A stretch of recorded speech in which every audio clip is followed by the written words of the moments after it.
Pearl Gonzalez panay parinig na crush si Enrique Hill, manifesting na maging jowa. Crush na crush ng actress na si Pearl Gonzalez ang aktor na si Enrique Hill.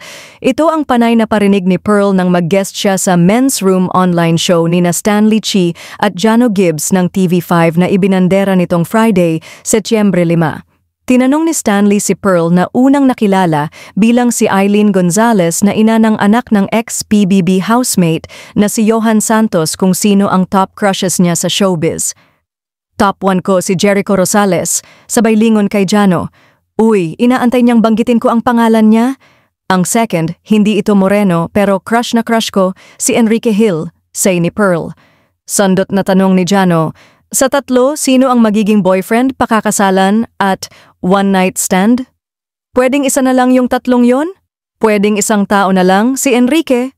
Sabay tawa ni Pearl, nakakaaliw panoorin ang buong panayam ng tinaguriang bida kontra bida queen ng TV5 dahil tawa ng tawa na parang may kumikiliti sa kanya at nakabasa tuloy kami sa comment section ng "Never heard of her" ang arte niya. Tinanong din kung sino ang ex-jowa niyang hindi nabalita. Actually naibalita naman sila, si Michael Pangilinan at Johan Santos, mga naging long-time exes ko. Dagdag pa, and si Enrique Hill ha, feelingera, naku po mababash tayo hirit ni Jano, sa future, baka maging jowa. Minamanifest mo ata, pwede ka nang manawagan sa MQuest na baka pwedeng i-partner sa iyo, saad ni Stanley, sige kay Lord ko na lang idadasal. Hindi. Joke lang, kahit makatrabaho ko lang, sabay bawi ng aktres. Sabi pa, syempre from sa ex, Liza Soberano, niyang sobrang ganda naman, ang hirap ng competition, dun na lang siya, Quen.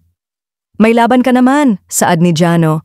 Anyway, nabanggit ni Pearl na makakasama niya si Enrique sa pelikulang Manila's Finest na entry ng MQuest Signal sa 2025 Metro Manila Film Festival. Pero nang i-check namin ang cast ay wala naman ang name ng aktor o baka bagong dagdag. Well, abangan kung mapapansin ni Quen si Pearl kapag nagkasama na sila sa trabaho. Salamat sa iyong panonood at kung bago ka pa lang sa aming channel, huwag kalimutang mag-subscribe at pindutin ang bell icon para ma-notify ka kung may bago kaming upload.